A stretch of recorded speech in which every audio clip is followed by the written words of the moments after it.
on the debate itself. And Ashton said he found it reasonable, and he made both answer a lot of questions, which was good. But yeah, it's always hard to get unbiased moderation. It's one of the hardest things, especially with people who have such big personalities and such a like such a an opposing view as Witsit has with Professor Dave. So I think the moderation was quite good. There's certainly been better, but there's certainly a lot way worse moderators. Um, but feet were held to the fire on both sides. People weren't just able to make claims, but I think the moderation was quite good. I was quite happy. I don't know. I don't really know the channel guy. I just have heard that he's not the best, but on the moderation, I think he did fairly well. He even asked people, the chat, if he should intervene less or intervene more. So I think that's good for a show like this. And he said one thing that was quite important, that this is mostly entertainment. It's not about the debate itself. It's not going to change anything. It's more about entertainment. So the show, entertainment-wise, was quite good. So let's go into Dave's opening. And remember, if you want to join, the link is right there. Hopefully we get some flat earthers. Give us your thoughts on Dave's opening. I thought it was okay.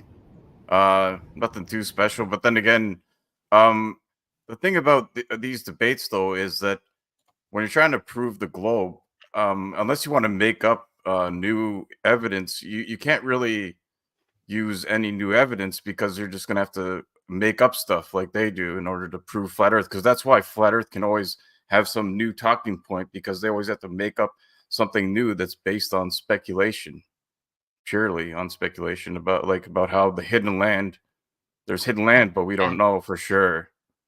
So that's definitely speculative, based on no evidence.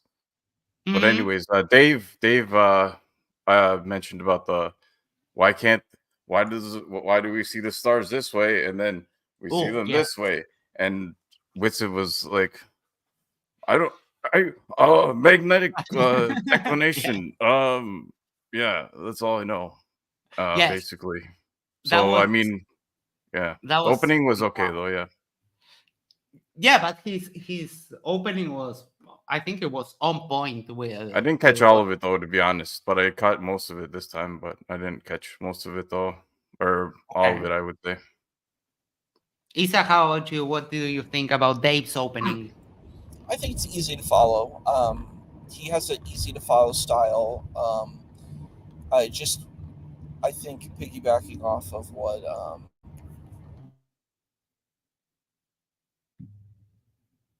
sorry, my bad. No problem. No problem. Piggyback. I think Dave makes very simple and easy to follow points, and I think that can be very helpful. It reminds me of what's his name, Will, the engineer. Yes, the engineer.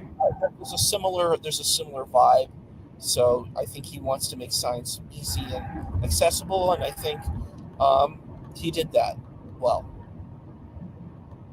I feel like MC Toon does that too, more so than some of the anti-flat earthers as well. Yeah.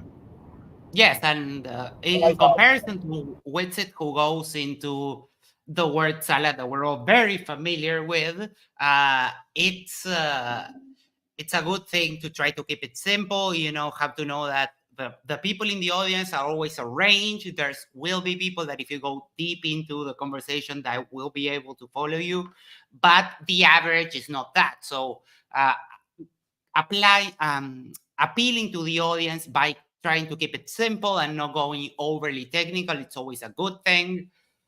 So yeah, I certainly agree. And Dave's presentations are generally really good. When I remember seeing him with Dave Wise, who he totally smoked, and also a couple of the one debate with James Tour. His presentations are really good. That comes from being a professor. So, like, his presentation game is on point. Now, for Witset's opening, uh, he th- this debate has been on the works for a while now. So Witsit right out at the beginning came out to say, "Oh, I didn't prepare anything," and went back on his regular presentation. I mean, if you're going to have such a high profile, there were about 4,000 people watching, and also for more 4,000 more people on Rumble. Um, so when you're going on such a high profile debate, I don't think it's a good outlook to say, "Oh, yeah, I wasn't prepared."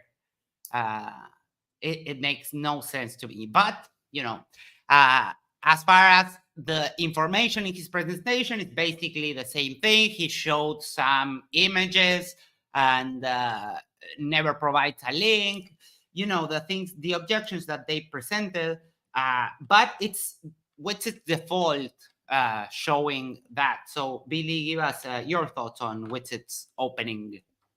Well, at least he was honest about saying he wasn't prepared. So I guess that was the only thing that I felt like he was being honest about, because he definitely was not being honest throughout that whole debate, trying to obfuscate away from any kind of answering any questions that Dave was asking him. He wanted to stay away from answering certain questions because he knew that he couldn't answer them. But his opening, like you said, he used the same presentation. So I mean, Mm-hmm. we could just go back to one of his other things and go, "Oh yeah, well it's been proven that the Earth is stationary, and we've already proven it." Yeah, Yes, we falsify the without R without value. without providing any empirical evidence to back that up. Yeah. Yeah. Isa? All right. What I think is he he has his presentation. I don't actually think he's not prepared. I think he says that phrase because it's showcasing a certain kind of level of humility. Because what he does then is he's going to use he's kind of he's a kind of a master rhetorician. He has a Mm-hmm. rhetoric that he uses, and he's quite good at his rhetoric. That's why I think he's probably the best flat Earth debater I ever seen. He actually wins these debates because he has rhetoric, Yes. he knows logic, and I think, in fact, once we go throughout the debate, I think he actually was stronger than Dave on these logical arguments because that is what debate is about. It's not about what the information, if the information you're saying is true. It's about how you get a person to engage the information. And I think he was successful in doing that. He is a rhetorician, and that's his strength. It's not about the subject material. What he's very good at is he kind of establishes a certain kind of narrative that he wants to convey, and he knows those talking points, and he knows how to argue those points. So that's what I think is his strength. Um, yeah, so Mm-hmm. I think he's an expert rhetorician. So yes, I wouldn't say expert. He's good, but if you pay attention to what he's saying, he contradicts himself. He makes a bunch of claims that contradict his own views. For example, Sammy McBride brings up this point, which is really claimed that the CMB agrees with geocentrism. And the moment that you invoke CMB, you conceded the flat Earth debate because the CMB is not a flat Earth model. The CMB is the lambda CDM model of cosmology. So when you do that, you lost. So And you invoking can't you, you and can't have an equator on a flat Earth either.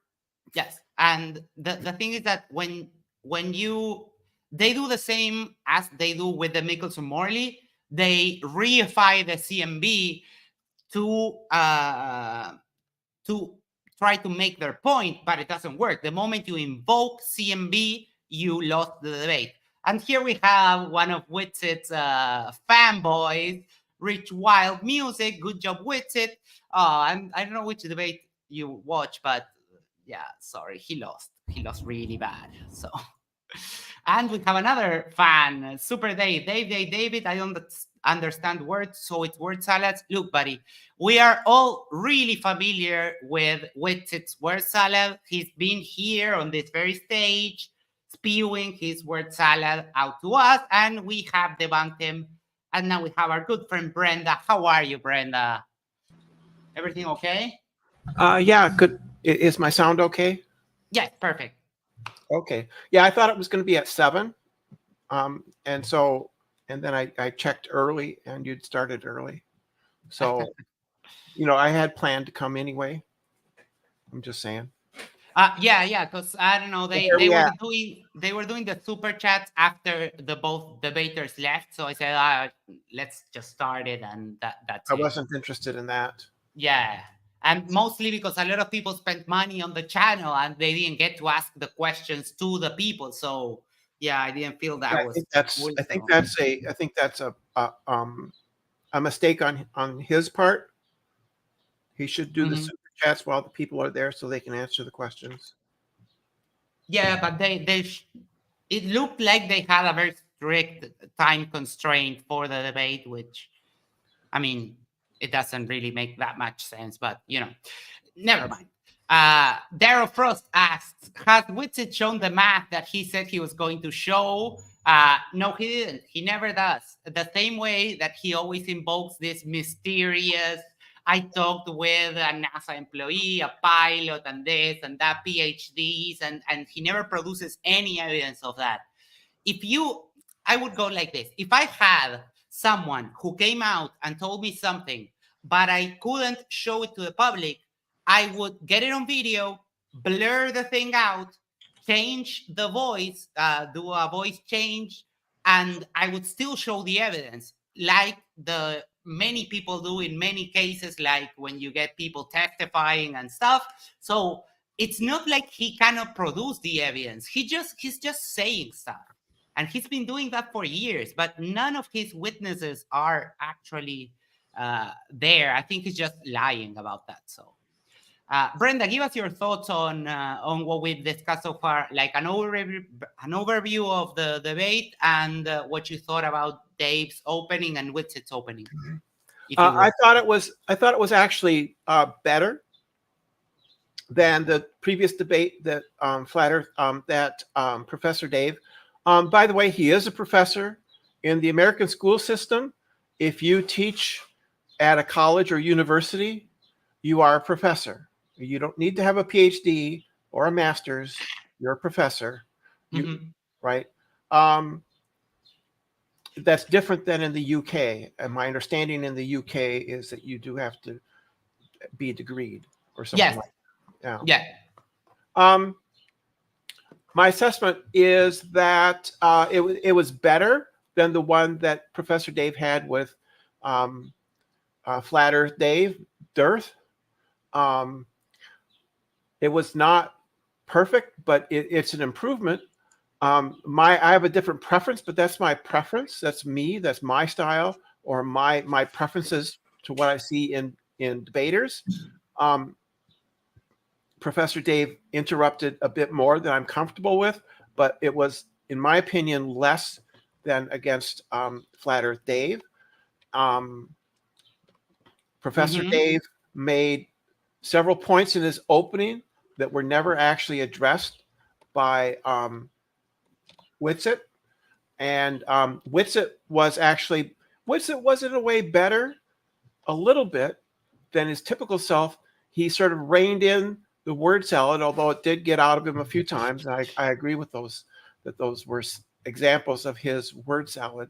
Yep. Gish galloping and word salad. But in the long run, Witsit didn't answer the objections that Dave had. He never did, because magnetic declination doesn't explain why the stars rotate differently in the southern hemisphere than they do in the northern hemisphere.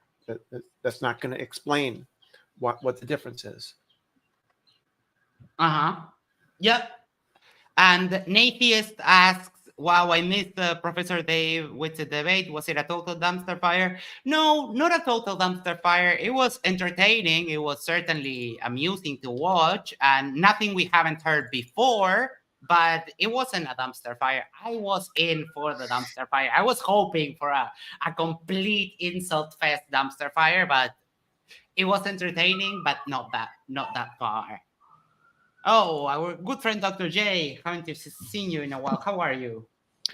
Great. How are you guys? Really well. Did you happen to catch the debate? I did. I watched it. Awesome. Give us your thoughts on overview of the debate and both openings, if you please. Overview. I think I'm almost unable to give objective overviews. I've heard Witsit argue so many times now that I know what he is doing or saying or whatever. So it's just like Mhm. I can no longer listen with fresh eyes. I think it's super, super hard to pin him down. Very, very, very hard. And Dave did average on that. I don't think he necessarily did that good at pinning him down on stuff. That's my thoughts. All right. And as far as the openings go, any thoughts on that? Yeah, Dave did a good job. Super good opening. Laid out clear arguments. Hey, let's talk about these things. Explain these things. He worked really hard at trying to return those things. I thought all that was excellent job on his part. Mary's getting kind of vocal over there. Yes, she is. Yes. And welcome all. How are Should you? be muted, right? Yeah, when you Did you talk to me? Yes, I read that you didn't watch the full debate, that you came in late, but give us your thoughts on what you saw during the debate.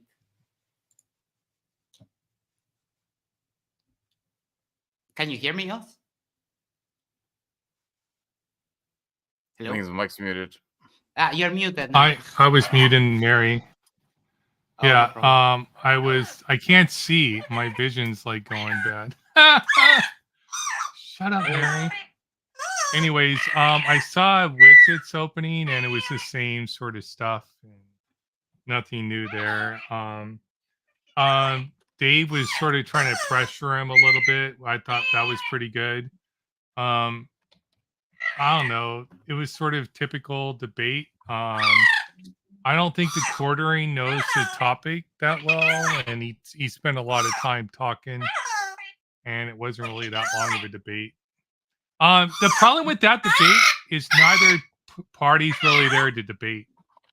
They're there just to tell the other side how stupid they are. Yes. So, When it comes to, yeah, they both have a very confrontational style when it comes to debating, but that's what made it exciting for me, at least. I was hoping for a really big dumpster fire, but it turned out better than I anticipated.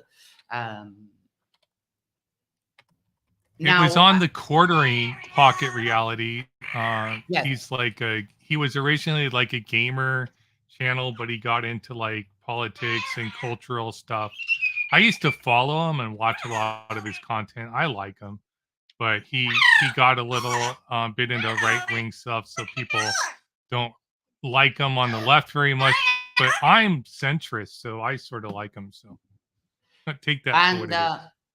For those of you who may not have watched it, I'm updating the description on the video to include the link to the debate, which I haven't done before. So if you want, after the after show, if you haven't watched it, you can go back and watch the debate. But it was entertaining. It was quite fun. I think when it came to the point of the rotating globe and the direction of seeing, which is what happens with the star trails,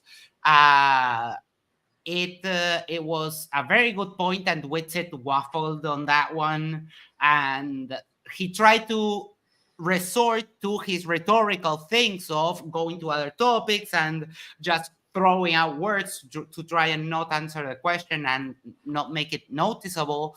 And Dave really held his feet to the fire on that one. So I think it was a very good thing to have the globe there and show how, if you look at it from one side, it spins clockwise. If you look at it from the other side, it spins counterclockwise. I think that was super on point. And I put a link in the chat. Okay. Do you want to give it to me on the private chat so I can share it and people can click on it? Blessed be he is saying that Dave is not a professor. Brenda is wrong. Dave is a professor, so we already explained that. Blessed be he. He has Well, a master's technically, degree. he's not a, but he's technically not a tenured professor. He was never had tenure, did he? Well, but having tenure Or doesn't did he? mean Was that. he ever a He was, though. professor at a what? He didn't claim to be a tenured professor, right? He's just being a professor. You could Well, be I like don't an think he ever claimed to be like a professor, more that he was an educator at a college, right? But some colleges call them professors, some don't. Yes, so My I under- mean it's just a minutia. Like he taught in college, so I mean my we have understanding is, my understanding is he has a bachelor's in molecular biology, or I believe, and a master's in science communication, I believe. I could be wrong about those. Yeah, I would call him a professor. Some schools call them professors if they teach at college. So some schools just call him Mister. You know, it just depends on the school. America, But America's, I have no America's, problem calling him a professor.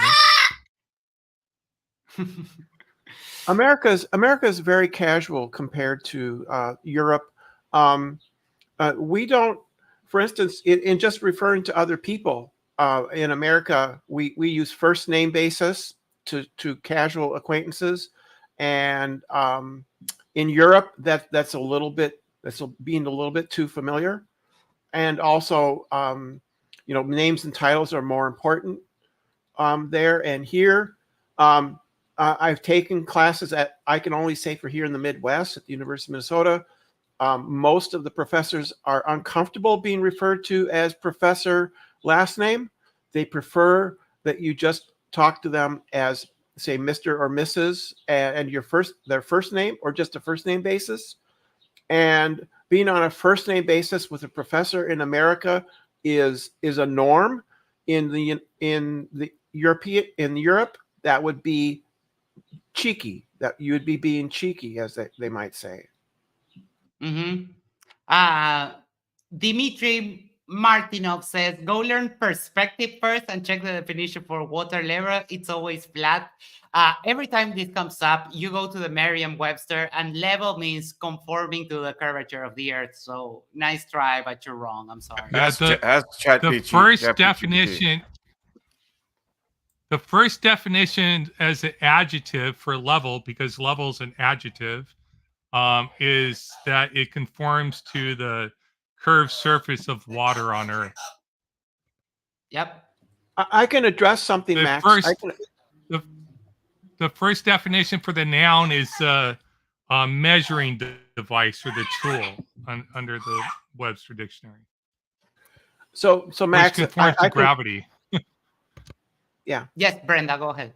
I can present, if you like, to address something that was brought up in the debate. Yes, of course. Go ahead. Just click present there, and I'll add it to the stage. No problem. Blessed be he says, it's all labels, Davis and nothing burger. I don't think so. If you have something that is equal elevation all the way around, how is that not level?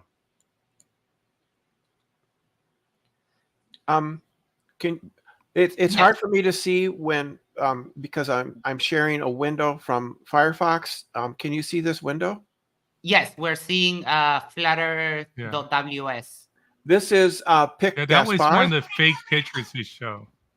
Yes, this was brought up during debate. Pick Gaspard. We can simulate that. Here it is. Can you see this on Walter Bislin's site? Yes. This is the when we input the numbers correctly, and I can switch to feet. And there's the 9,000 feet observer height, target distance, target size, refraction, and so on. That is the prediction to the globe Earth. Here is a prediction on a flat Earth.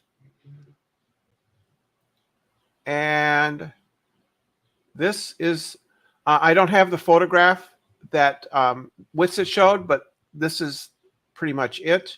And this shows that the globe Earth prediction on Walter Bislin's simulator accurately Mhm. depicts what we see, and right here, and it does not conform to this, which was be predicted on a flat Earth. That is very good. Thank you so much for sharing that Pick with us, Brenda. Gaspard. He had to pick a specific time of the year where the weather conditions were right and everything to get that Yes. shot. Hopefully, he can hear me. Yes, Okay, we can hear Mary's on the you. other side, so she probably won't do it very much. Okay, blessed be he. I just want to point something out. Professor Dave, even if you don't respect his education and what he's done to help students and with his platform and a lot of people that appreciate the work he puts into it to educate people across the globe to pass courses. And he does do, a lot of people like his work and what he does with his platform as an educator. He's not a nothing burger, even if you don't respect that. I believe he's his father. I believe he's married, if I'm not mistaken. If not, he has family and stuff like that that appreciate him, love him. And I'm sure that your children, because I believe that you said you've given birth to 5 children, that you're a mother of 5 children. If maybe I'm 6, I wrong, think. maybe I 6. misunderstood. No, Yeah, I think it's 6. okay, then But yes, 6. she has a bunch of children. But with that, you are not a nothing burger to them. So we shouldn't disrespect people just because we don't appreciate one aspect of them and what they do in life. And no one's saying he's correct about the shape of the earth just because he calls himself Professor Dave, just because you don't believe in evolution. Evolution isn't true because Professor Dave has shown that evolution is true. And I know that's probably where your grief is because you're not a flat earther. Evolution is true because the science or the evidence shows that evolution is true. That's just it. The earth is not flat because the evidence shows the earth is not flat. We've been to space. We have fossils. We show pre-evidence of life all over the place. So we know that abiogenesis is most likely natural. And no one's saying this to hide God from anybody. So it's just what the evidence is showing us. So that's all it was. And even though I don't agree with you in a lot of stuff, blessed be he, I do have to give you a little round of applause for adopting 2 kids. That is awesome. So even when we disagree a lot, I can still commend you on stuff. So that is good for you, and I give you a little bit of a clap. Now, when it comes I agree with her comment right there, where I think he did horrible. I think he did horrible against James Tor too. I think his approach against James Tor was bad. Okay. Yeah, my assessment is similar to that. I thought that Dave against James Tor was, I would say it was ineffective because then people focus on his aggression instead of on the arguments. And I think in this case, Dave was better, but it is distracting when Dave would start to talk while Witsit was still talking. That distracts. I have learned. I used to be extremely aggressive. I have learned to simply let them talk and let them dole out the rope that I'm going to hang them with. I think that that's much more efficient. You let them go, and then they will inevitably say something incredibly stupid that you can then use against them. Right? I think it's a better strategy, but I can't control Professor Dave, so I can just say, I prefer this to that. That is his whole style. He made a video about Terrence Howard, was it the actor, and he calls him stupid for an hour long. So, I mean, that is his style. But I mean, people have different styles. I'm less confrontational, but I will still hold your feet to I the think fire. that I think that Professor Dave is correct there. I think Terrence is legitimately what we would say insane. I mean, I think if you're saying that going against things like simple things like 1 times 1, and you're disagreeing with that, I think that that is not a healthy mind speaking. That is not a healthy mind. Yes, I think I fixed my microphone. It was Well, Oh, now But, you're really low. I think Neil deGrasse Tyson's. Oh, hold on, Mary, shut up. I think Neil deGrasse Tyson's response to Terrence Howard was much better than Yes. Professor Dave's and or Dave, because I agree. I don't think we should elevate. He's not a professor now. He's a YouTuber. It's Dave. Well, And I don't think Dave was respectful to flat earthers in his response. I understand some people deserve the disrespect, and maybe the person he responded to doesn't, because I think he is a big grifter. Um, but Yes. regarding like his I think Terrence Howard, if he does really have a mental illness, then the way he responded was not good. I would say the name. I don't get it. Like, he doesn't say he's a professor. If I started a YouTube channel and said I'm Professor Crypto, no one would care. You know what I mean? Everyone would know Yes. I'm not a professor at a university. Professor Dave doesn't claim he currently is a tenured professor. He just started this YouTube channel probably while he was an adjunct. He does tutorials. Most people wouldn't think a word about it. People have YouTube names that are completely not directed necessarily super at reality at all. Mhm. So I don't understand Yeah. why it's such a big deal. Yeah, there is a professor called Professor Stick, right? It's just a stick Uh, drawing. I don't really Robert like that guy Tape that much. for $5 Australian, I think it is. Did the final experiment get mentioned during the debate? Flair putting up ridiculous Yes, it conditions did. in place. Yes, it got brought up during the debate. Witted kind of said that he would go, but he had some extra conditions. So first we had Jaren putting on conditions of getting his full trip paid, not just the portion from Chile to Antarctica, and also getting like the winter gear and stuff. And then he put up the condition of some other flat earther going with him because he's now suddenly afraid he might get assassinated in Antarctica, which is baffling. That is And the most looks like ridiculous. Yes, and looks like Witsit is also going to have more conditions put up on the final experiment. And the thing is that Will Duffy has said that in order for Witsit to go, Will has to give up his own place on the trip. So we have to commend Will on being willing to accommodate all of this nonsensical requests. Like, you get half of the trip paid, just pay the trip to go to Chile. It makes no Yeah, sense. I think number one, the fact that the flat earthers have been But he said almost been rejecting it. That's problem. Yes. Go ahead, Oz. Well, Oh, I was Witsit going did say he would go, though. He just wanted full disclosure of where the money was coming from and stuff like that. Well, we know Well- where the money come from. We know because Will has said that he got it from investments. He wrote a book about, and he got it through investments, is what I understand.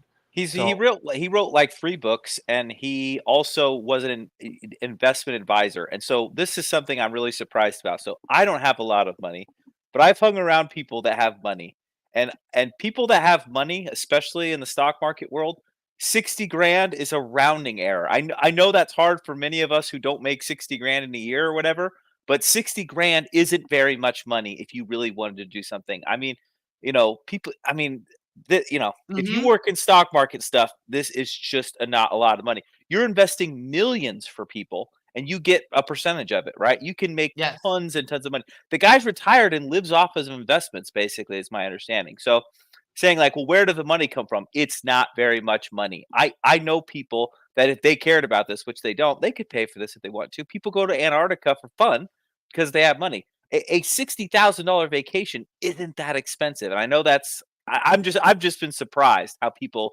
don't think that, it's like, well, how does, all that, where does all that money come from? And I'm just like, I just don't feel like it's that much money if someone really cared. Yeah, and if witst is going to talk about where is the money for your audit NASA scam, witst? Show us where that is, because you have done nothing, and you gathered money from people saying that you're going to audit NASA. So where's the money for that? You have no leg to stand on asking people where their money comes from. My guess is with the audit NASA thing is that he got relatively low participation from flat earthers, because flat earthers are not motivated to do those kinds of things. And so I think that he had this grand idea and he didn't get a very good response. He was expecting more flat earthers to respond and to participate. It required participation, and flat earthers don't do that. They want other people to do their work for them.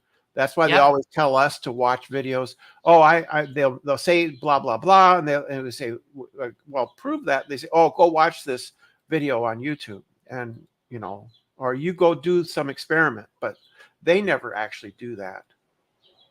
I think that once witst is shown I wrong, got the he'll just millionaire go. flat earther. Yes.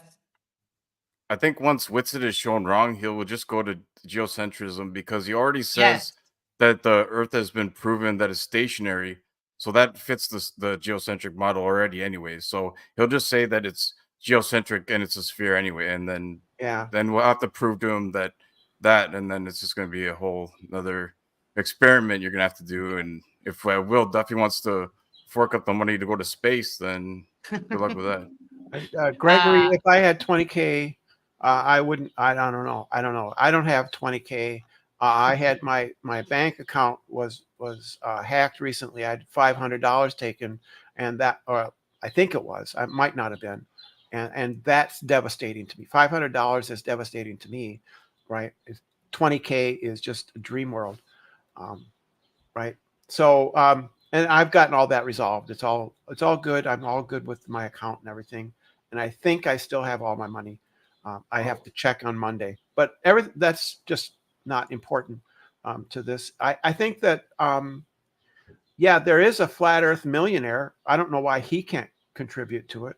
I don't know why witst or Jaron can't have a GoFundMe to say, help me buy some Arctic quality coats and boots and gloves and stuff. I don't know why the community can't do that for him. Well, the reason why is because the flat earth community is practically excommunicating Jaron for saying that he's willing to go. Yes. Right? And they're very upset. Him saying strongly that the 24-hour sun in Antarctica would be a problem for flat earth has got him some repercussions within the flat earth community. So we all know that when someone goes against what they're saying, they get excommunicated really fast. Let me read a couple of messages. Kango44 for $5 New Zealand says he should give it to charity, not to flat earth. I mean, people can do with their money what they want, but it is a good way of settling this debate once and for all. This would be like definitive evidence, even though we already have the videos of the 24-hour sun. Getting a couple of big flat earthers to go there and look at it, it's a good thing for the debate itself. Aaron Armstrong says, who will manage the observations without Will? That is a very good question, and I don't think it's fair to put in conditions so that Will has to bankroll everything and not go in the end. So I'm concerned that I am concerned that if witst and Jaron are there and unmonitored, that they would mess with the experiment in some way. They would fuck around with it. I would be concerned about that. How, I how don't do you I don't trust them at all. how do you mess around with it? I mean, you just point the camera up, right? Like, are they just gonna say I they're don't gonna know. edit a video and have it tons of edits and then claim the Globers edited Well, them? I mean, it would Well, it's be hard to the do. the idea would be that Dave McKeegan, who it looks like is the Glover that's going to go, he would keep things in balance. But my point was that it's not fair to make Will, who is the one bankrolling the whole thing, have to lose his spot on the trip because you have some ridiculous conditions.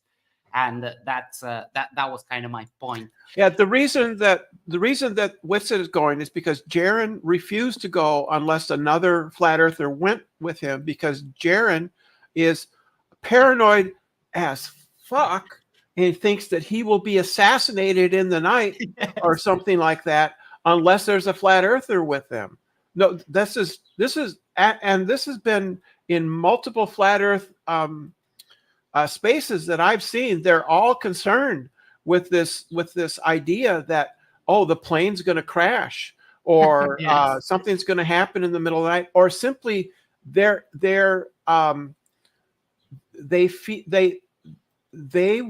do not like. I mean, they don't want to be around a globe earther, like and Yes. and in the same tent with them, because of their hatred for the globe earthers is so powerful, right? They don't even want to share a tent with a globe earther, Yes.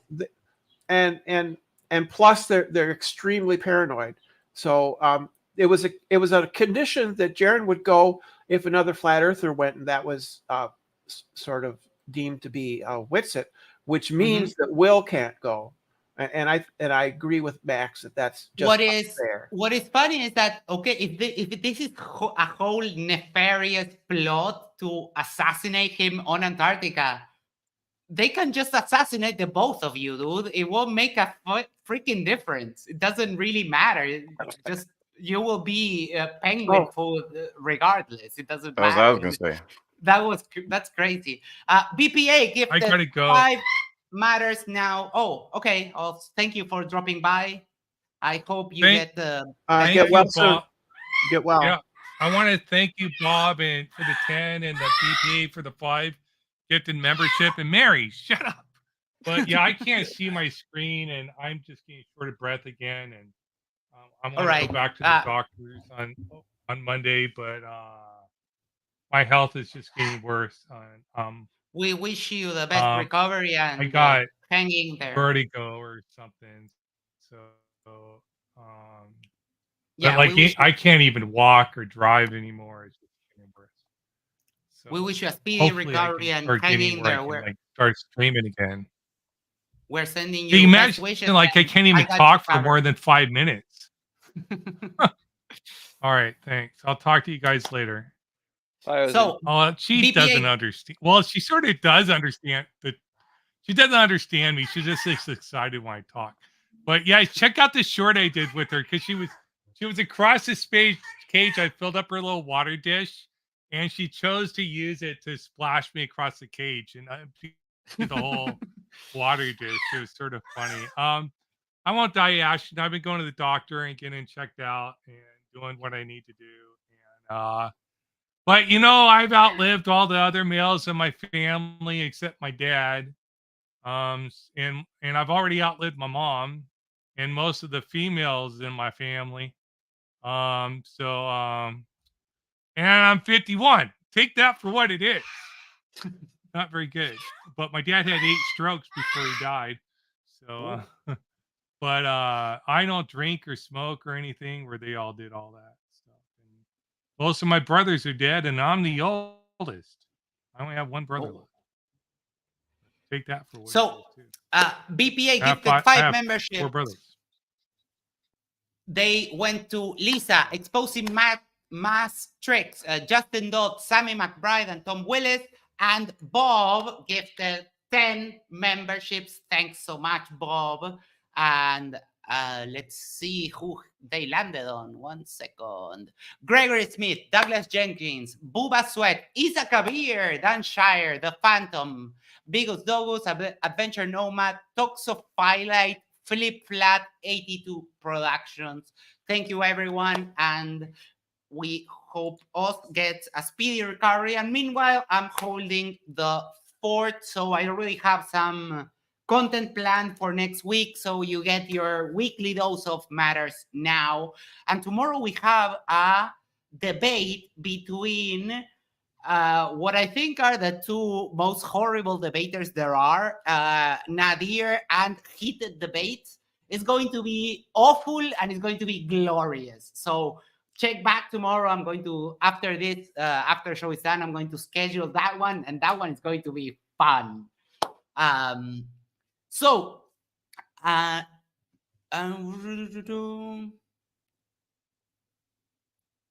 okay, Gregory Smith. No, sorry, I missed it. I'm seeing it now. Did you see my note earlier? No, really appreciate the after show notification. Would have seen the debate without it. Yes, and I have already edited the show description and included the link to the debate for those of you who haven't seen. And a lot of the big, I saw MC Toon, I saw Astronomy Live, and a lot of us in the flat earth space, those flat earthers and debunkers, we were all there cheering for our preferred position. So it's it's really mustard seed arguments are not good. Yes, we already know that, but it's going to be a legendary because they're both really bad. They're both really bad at debating. And Heated Debates has a really big channel. I don't know if that is because it's in India and there's a lot of people, but he's bad at debating. So hopefully tomorrow we'll have a bad but amusing debate. That's what I'm hoping for. Bob sends us a $10 super chat. Thank you so much for your generosity. Flares make me feel so gross. I need to give money away to feel better. Thank you so much. You're a legend, Bob. Thanks so much. And always remember, we detected a 15 degree per hour drift. Thanks, Bob. Oh, look at the shoot, I can't. There we go.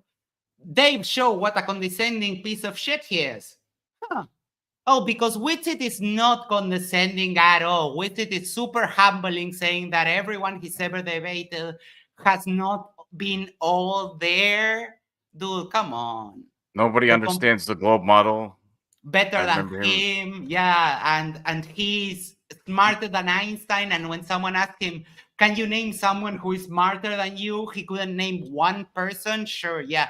Witst is the epitome of humility. Sure. We're trying to understand the flat Earth model, but you guys don't have a clear one, so it's unfalsifiable. Good job. In my opinion, Amand, and the latest flat Earth debate that was on Modern Day Debate was a super excellent debate with. However, that would not get thousands of people to watch it on the quartering. So the personality factors and the sort of the dumpster fire factor plays a part. My personal preference would be for less of it, but people come to see a fight; they don't come to see a debate, and so there has to be a trade-off. And I think that this was, as far as Professor Dave's debates go, this was one of his better ones as far as keeping stuff down. He spent a lot of time. He didn't get quite as aggressive as he did with Flat Earth Dave, Dearth, but I don't know what you can do. You can't control them, right? And you can't alter the fact that if you had a channel that was all just devoted to calm, rational debates, people won't watch it. They want the train wreck. People want that. Yeah. And when it comes to Amon ADHD projects, I think is his screen name. I saw him there in the side chat, and also the other guy he debated, the Lord Lodge. He was also over there in the debate. So everyone was gathered to watch the debate. So it was fun. It wasn't Yeah, the complete dumpster didn't fire, but it was see- fun. Yeah, I didn't see any direct name calling. There was. This is what you do. When Professor Dave accused him of word salad, I mean, he was right. I mean, Yes. this is what you do. This is what word salad is. It isn't that the individual words don't mean anything. It's that together they are not addressing the problem. The problem was the different spin directions of the stars when viewed from different hemispheres. Witsit was trying to say something about declination, magnetic declination, and that doesn't address the problem. Yeah. Brian Cash says, what do you think about the poll flipped afterwards? I don't remember. Does anyone remember what the No, result of the poll? I left when the main participants left. I wasn't interested in him reading super chats. And going back a second to the topic of the word salad, but couldn't give an example. The problem is that when people go into the word salad, it's hard to remember what they said. But with it thinking that asking someone, because he's done this a lot of times, define word salad. Defining word salad does not get you out of the fact that Witsit goes into word salad constantly. And I can remember the stuff that Witsit says. The azimudal grid of vision is word salad.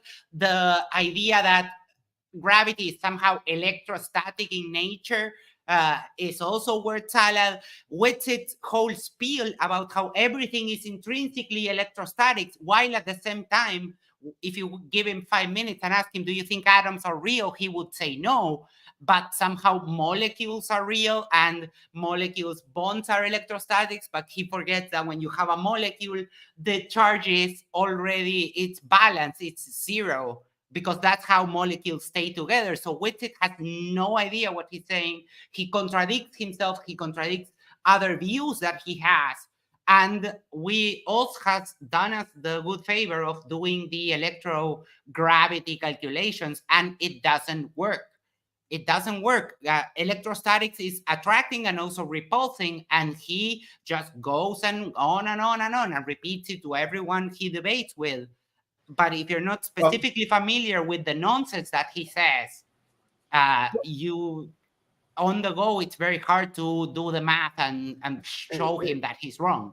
If the electrostatic model was correct, then when you have a thunderstorm, then you should see objects levitating, because during a thunderstorm, the polarity reverses in some cases. Yes. So objects on the ground should be rising up, and we don't see that happening, right? That just doesn't happen. Blessed be he says, Witsit has very strong arguments. No, he doesn't. That's because you don't know science. If you know a little bit about science, or if you've been, I finished high school. I didn't go to college. I studied English and music production, right?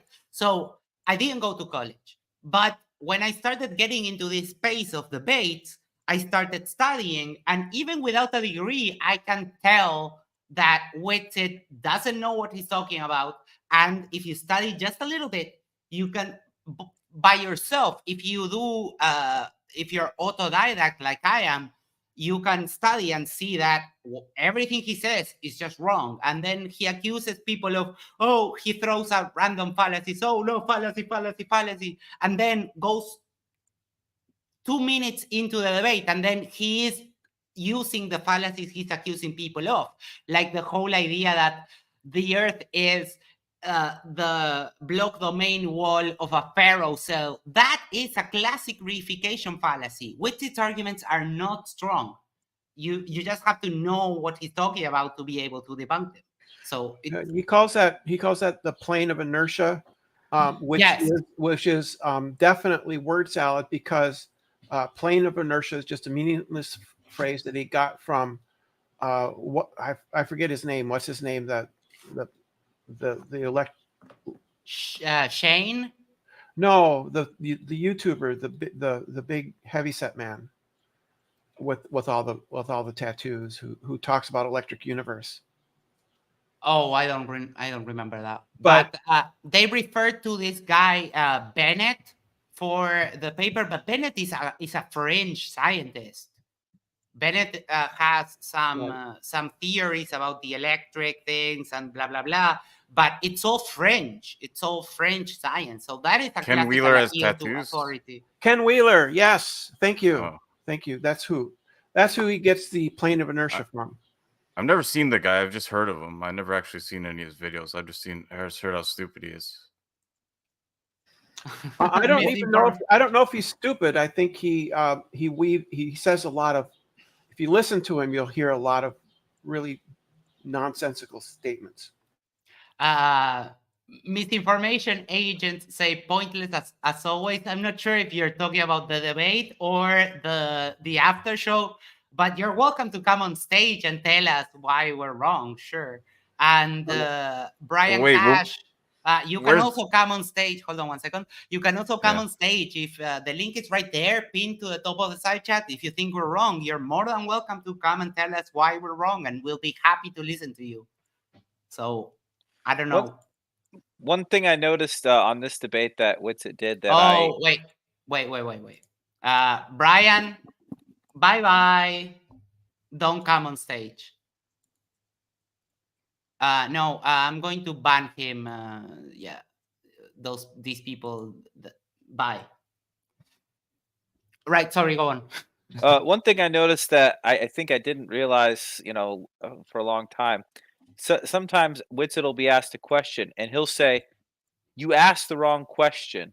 You Yes. should be asking me this." And then he answers that question, and you're like, "Oh, he didn't want to answer the one, so it's like I'm being really nice. I'm asking the right question. I'm so knowledgeable that I'm should telling you the right question you should be asking. I'm trying to help you here." In reality, he's just getting out of answering whatever question he was doing. I noticed it today because Dave asked him a question. I was like, "Okay, yeah, I would like to hear this answer." And then Witsit goes, "Well, that's not even the right question." I'm like, "Well, Yes. just if it's a stupid question, answer a stupid question." But then he goes, "Well, but you don't even understand your model. Let me help you here. You should be asking whatever." And I'm like, I did not pick up on that. Probably the first 4 times I watched Witsit, or many times I Yeah. watched it. And it's a diversion tactic because he can't answer the question. So he goes into, oh, you should be asking me this. No, answer what I asked you. And then if you want me to ask you that question, I can surely go ahead and ask you that question. But I didn't ask you that. You're just dodging. Another topic that was brought up during the debate is the azimuthal grid of vision, Oh, yeah. which Witsit brought up, which is the belief. I think that this is accurate, which is that everybody has their own personal dome. And it was and there is a JavaScript app that was stolen by Shane, and they used that. Mhm. It was stolen from. Well, maybe stealing is wrong. Maybe it's not something that you can steal because it might be common usage or something. But yeah, it says that everybody has a azimuthal grid of vision, but there's no mechanism to explain it. It comes originally from Walter Bislin's site, and it was an attempt to explain observations of the stars from a flat Earth perspective. It was what Walter Bislin came up with.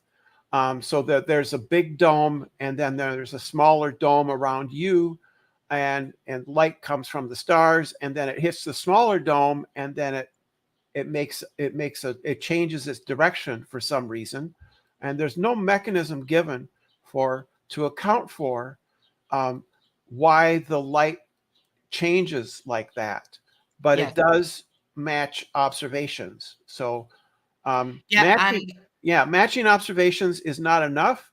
You have to have, for a physical explanation, you have to have a mechanism that explains, right? So the reason we can explain why light changes direction when it goes from air to glass is refraction, right? But they don't have an explanation for why the light changes direction when it hits your personal dome. Yeah, and I would qualify it as stealing because even though Bisling gave the code for his simulation, he requests that you give him credit if you're going to use it. If you're going to use it, it's fine, but you have to give him credit. And Shane stole the code, puts it on his little website, doesn't give him the credit, and claims it as his model. He doesn't have a model. He literally stole it and claims it as his. And then it also shows that he's conveniently ignoring that the model doesn't work. That was the point of creating that model. And when I first heard the sentence, the azimuthal grid of vision, I searched in the optics literature, and it's a reified concept. It's a reified concept. The azimuthal grid of vision, as Witsit portrays it, doesn't exist. And let me address this. Blessed be he is firing on all cylinders. Everything is positive. No, hold on, this one. Everything is dielectric. You can't disprove that. I agree. Everything is molecular bonds are electric. Everything is positive and negative, aka dielectric. That's not the correct use of dielectric. Try to dispute that, which it is right. Yes, the problem is that Witsit denies atoms. Witsit does not believe. He says atomism is a religion. So his claim debunks himself because you can't have both. Everything is intrinsically electrostatic or atoms don't exist. You cannot have both. Those are antithetical positions. So that's why you have to be familiar with Witsit's nonsense in order to debunk it. And claiming there's an ice wall and there might be hidden land is like me saying Narnia is a real place, or Yes.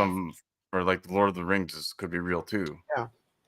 And So the thing about thing, go ahead. Sorry. the thing about this is that in ordinary objects in front of you, whether they're solid, let's say you have a plastic ball or something like that, it's dielectric material. All of the compositions, all of the atoms composing it have negative and positive. They bind together by sharing electrons, right? And so they're neutral. Yes. They have a neutral charge, and you can, with some materials, you can get an excess of electrons or a deficit of electrons. You know, that's what you do when in kindergarten they had rabbit fur and a plastic rod, and you rub them. You're literally rubbing off electrons from one material to the other, and so one material will have an excess of electrons, be negatively charged, and the other one will have a deficit and be positively charged. But that isn't going to get you gravity. Right. And also because you have the repelling portion, which they cannot explain, and the math doesn't work. It's 100 millivolts per 100 meters or something like that. It's very small. The amounts don't add up. And for Witsit little Van der Graaf generator, he needs 200,000 volts. Where does the energy to feed that come from? It doesn't exist. So the idea of gravity being electrostatic is insane.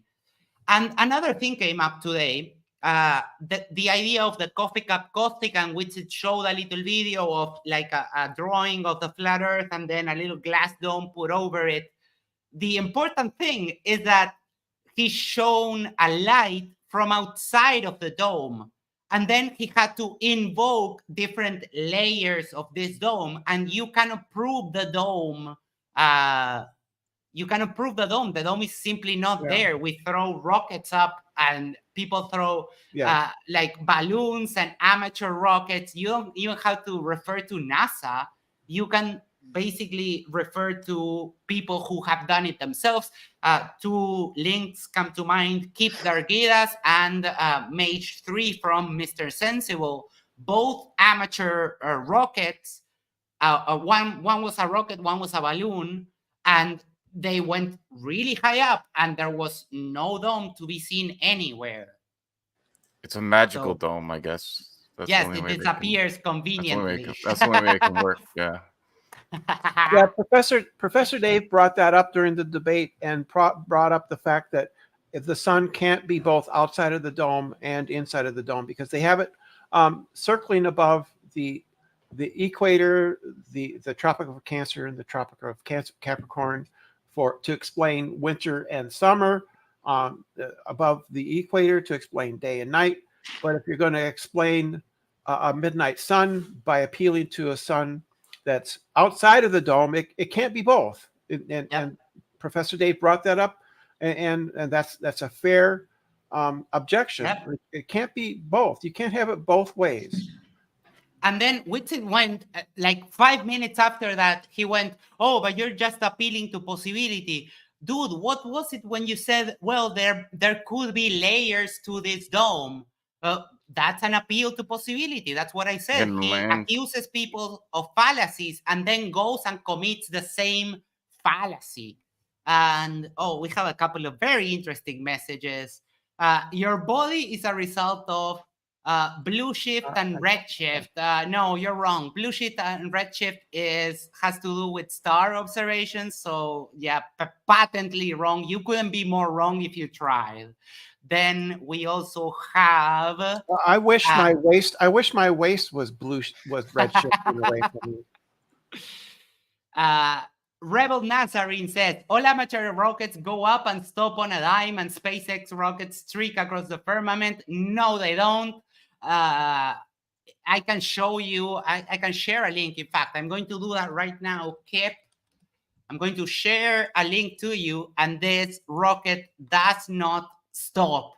It just it runs out of fuel, so it's no longer accelerating, but it keeps going up until it goes down because of it gets attracted again by gravity. And here, look, you can see in this footage, which is an amateur rocket, nothing to do with NASA. This is just some dude who sent an amateur rocket, and you can see the curve in all its glory because the world is curved. I'm sorry, it's round. And Blessed be He says, you people just don't understand. Oh, that's so cute. I want to give you a hug. Well, correct. We don't understand how redshift or blue shift has anything to do with the flat Earth or your body. Your body. I don't understand that at all. Right. So we do have videos of rockets starting off from launch and going into space. Yep. Misinformation agents, welcome to the panel. Thank you for being here. First time here, right? Yes, you hear me fine? Yes. How are you? Good to have you with us. Give us your thoughts on everything we've been talking about so far. Yes, I just wanted to clarify why I said pointless, because we all know fluffers, and debating with them never change anyone's mind ever. Yeah. So I said, even when Professor Dave goes and debates the biggest one, we see each time the same picture. Mm-hmm. Yeah, I understand. When you clarified in the chat, I understood. So thank you. Where do you stand? Yeah, is it flat or is it a globe? I actually started a debunking channel, if you allow me to promote myself. Yes, of course. So beside the flat earthers, I deal with anti-science in general and the sovereign movement and so on. So if you have time, check me out. Do me a favor. Misinformation agents. Do me a favor. Send me on the private chat on the right. Send me the link to your channel, and I will send it. I will post it there on the chat so everyone can link and they can go to your channel. Oh, perfect. Thank you. Yeah. I also want to say I watch you guys and you do a great job. I also saw you debating some of them. Thank you for representing our side well. Thank you so much. Yes, Oz, he has a lot of experience, and I did my first debate not too long ago, and it went really well. So I'm pretty happy. So thank you so much. Means a lot, and thank you for being here. You can stay on the panel if you want and chime in the Yeah, conversation. I also like the debate you did about the flood. Yes. Not Yeah. like not only flat Earth. Yeah, that was fun. I do like religious all- debates. We all need to use critical thinking on every topic nowadays. Yeah. I couldn't agree more. Couldn't agree more. It would be nice. It's not taught in schools, at least as far as I know. Oh, I was fortunate enough that I did get taught critical thinking in school, but diversion science says I'm hearing a slight hint of French. Are you French, our friend, or maybe Canadian? No, I'm not. I'm not from the US, but for now I'm like faceless channel and okay, not a certain place. Yeah, it's not a problem. No problem. Okay, so as far as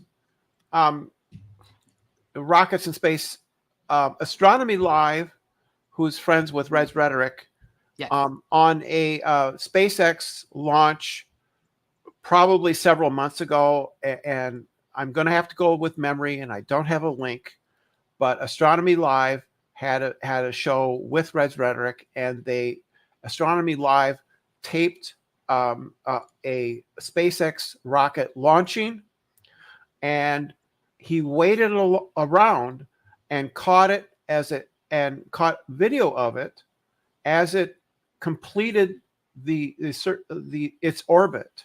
So it left. You see the arc. That's because it's turning. It is doing what's called a gravity turn, or something like that, and it disappears. But then after all that was done, he waited around, and since he knew where it would show up, when it completed the orbit, he caught it again as it completed that orbit, and then I don't know, it deployed some satellites or something. I don't know what else happened. Yeah, it was he caught the booster rocket as it went up, and when it was doing the descent, and it's not it's a suborbital flight because it does like an arc. But yeah, one of the things that flat earthers will say is that, oh, look at rockets, they always turn to the side. Yeah, that's called a gravity turn, because if you're going to put something in orbit, that's the most efficient trajectory to do it. So that's why you can't go straight up and then hang a right. That's not how it works. It's not efficient to do that anyway. They don't go straight up. They start making an arc. It's a long turn because you have to have both. You have to have both height and you have to have lateral speed too. Because I'm not 100% sure, but I think if you just shot a rocket straight up, one of the SpaceX rockets, and never did any turn, and then as soon as the rockets gave out, I think it would fall back to Earth. Yes, depends on how the speed. But I learned this playing a fantastic game called Kerbal Space Program, and it's that if you haven't played it, it's fantastic. Is it on Steam or how do you get it? Yes, it's on Steam. Yes, and it's very cheap.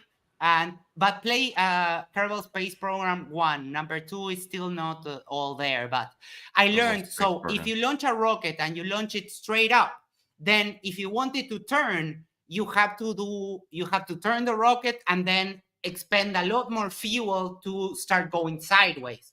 So that's why as soon as you launch it, you put it like that. So you take advantage of all the propulsion.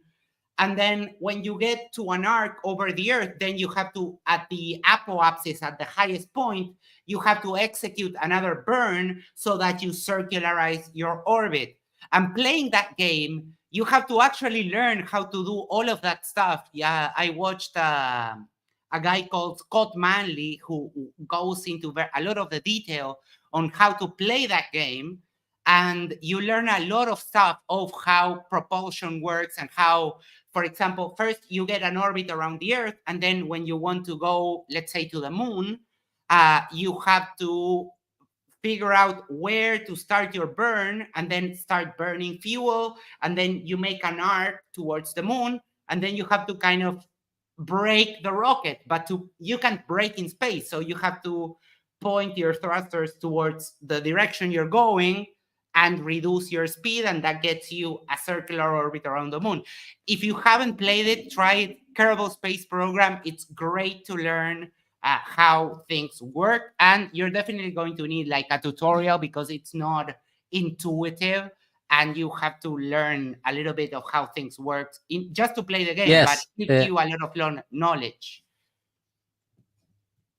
By the way, every day astronaut has a great video about what an orbit is and what an orbit mechanic is, and it's very different, and as you said, not natural to understand how it works, why you need to go to a certain speed to go to orbit, and after that, if you reduce the speed or you up the speed, you do different movements. Yes.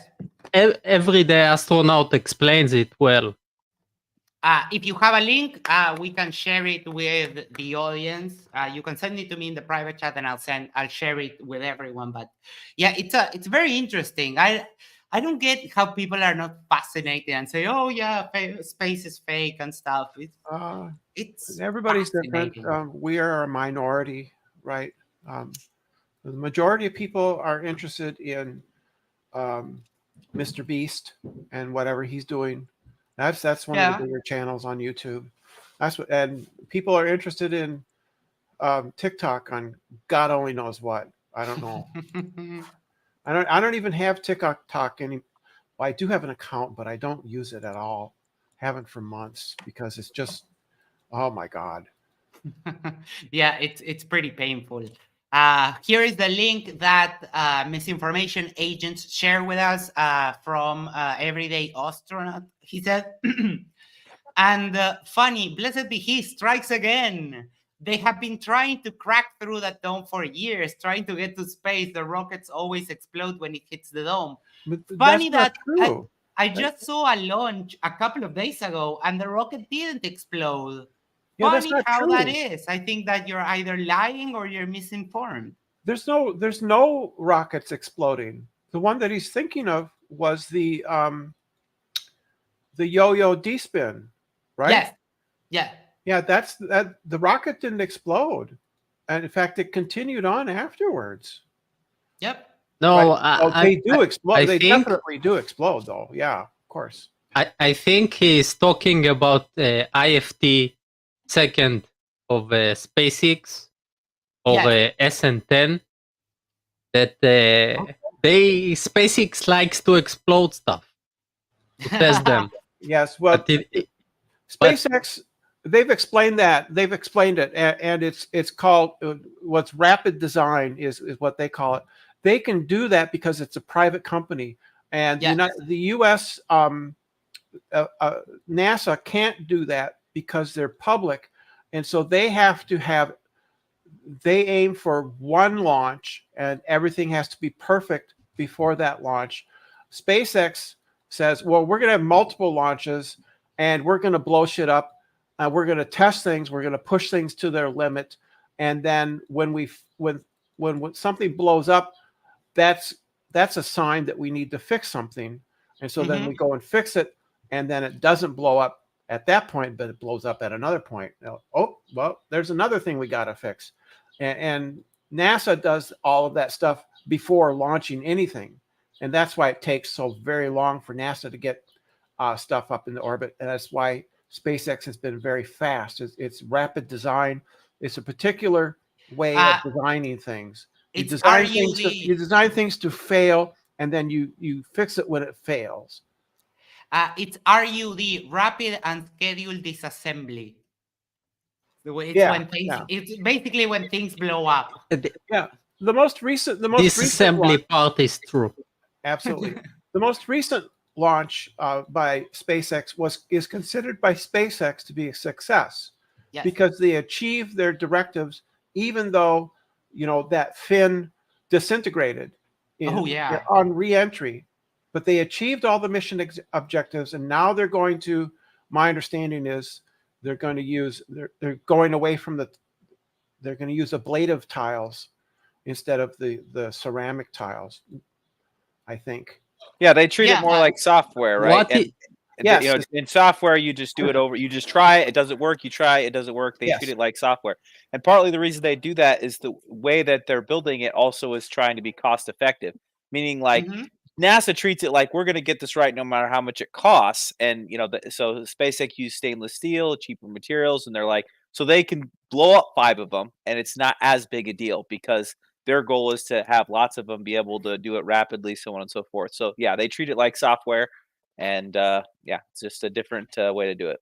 Yeah, it's different philosophies on how to go out, like budget and cost effectiveness and stuff. But that was glorious. Like seeing that thing disintegrate live while that rocket was on reentry. That was fascinating.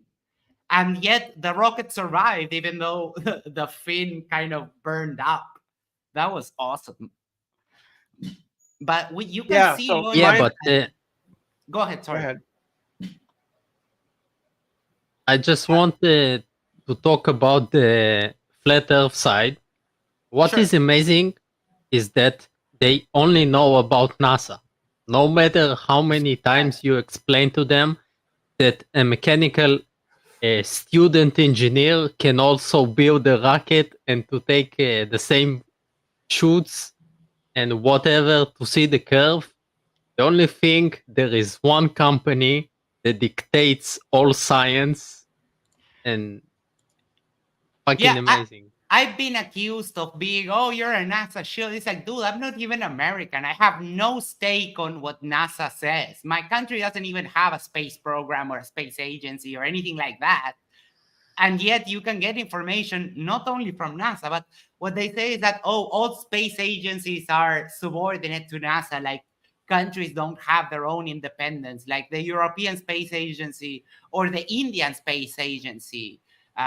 No, like that doesn't follow. They think that NASA rules the world, and it's always they have a secret agenda. It's either the Jews, the Jesuits, the Freemasons, or the satanic cult, or whoever they is. What's Diego Forlán? What is that? Diego Forlán was a great football player from Uruguay that played many years in Manchester United. Football? You mean soccer, right? Not football. Yes. Sorry. Yes, football. But I know the difference. I'm just ribbing. Yeah. I mean, American football should be called handball, not football. But that's true.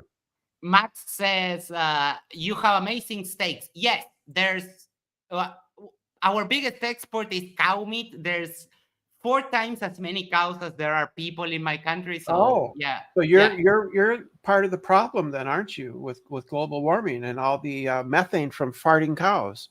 Yeah, exactly. Yes.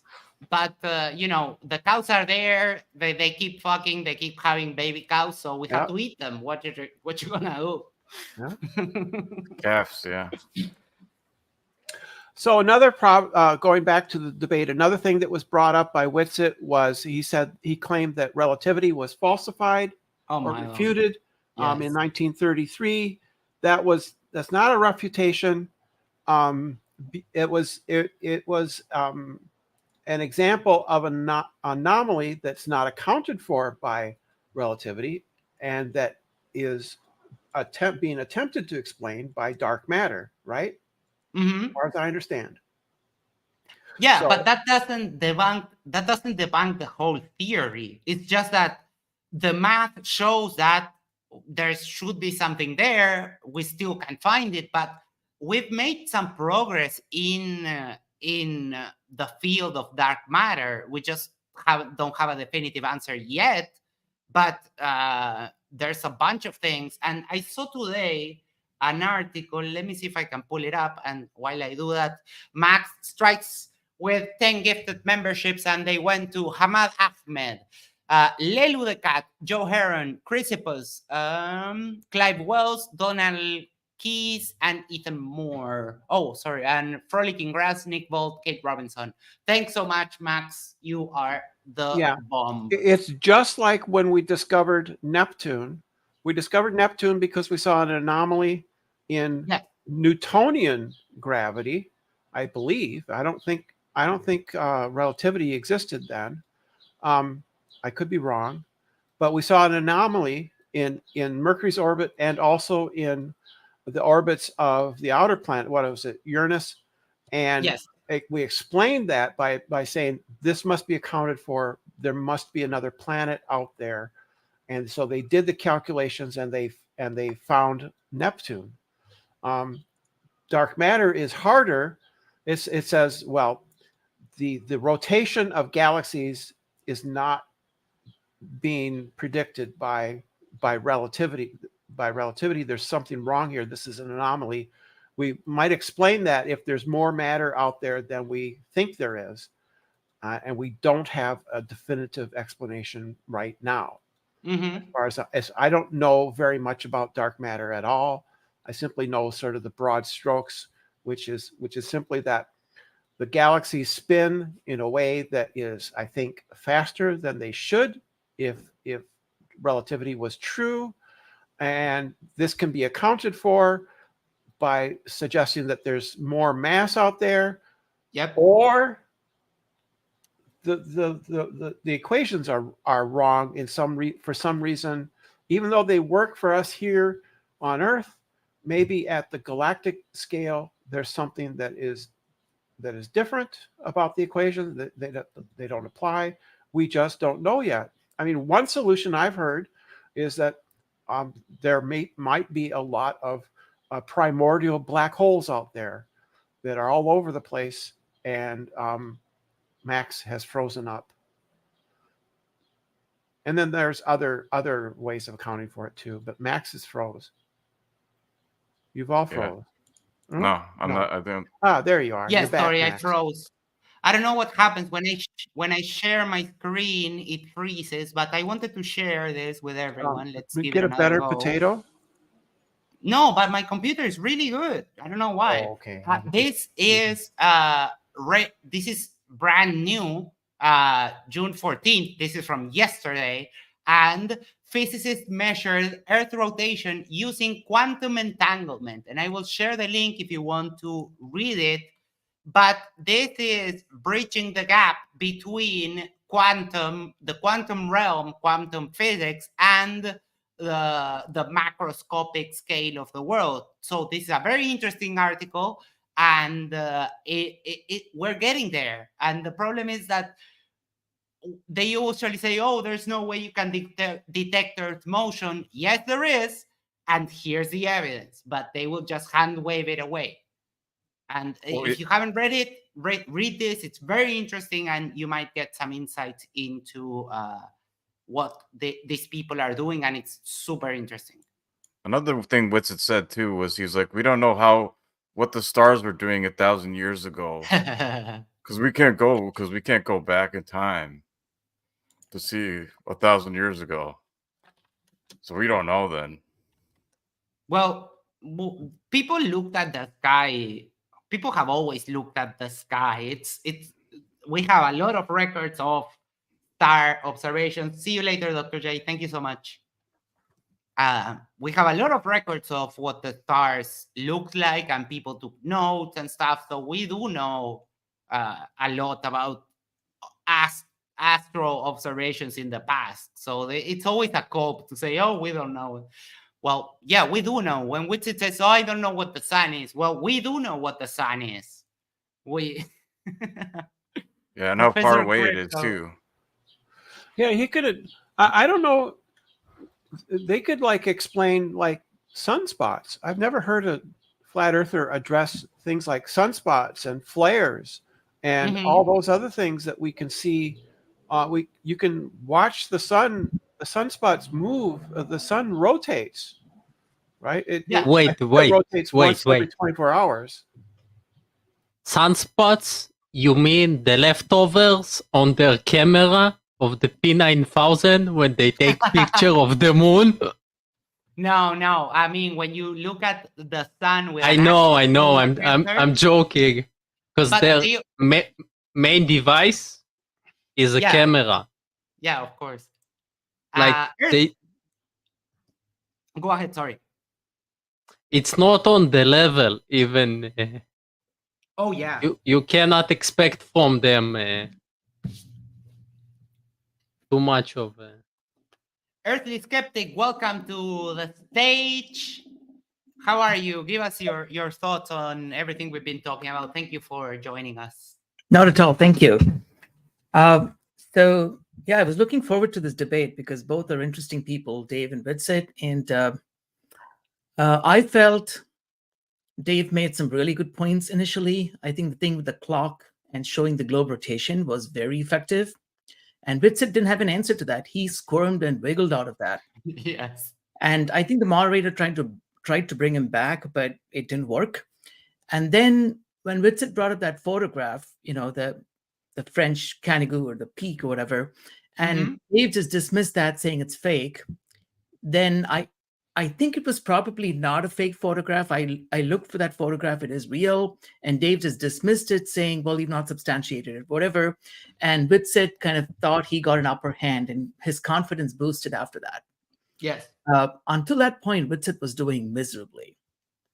And I noticed the show is still going on, and people have been commenting. I know some pilot commented on the YouTube channel of the quartering saying, Witsit GPS does not work the way you say, and Witsit is going back and angrily responding to all of those right now. So I was not aware of that. I left as soon as the debate was over. Yeah, we started the after show because I don't know, it didn't seem the best thing to just let them go and answer to the super chats, which were direct questions to them.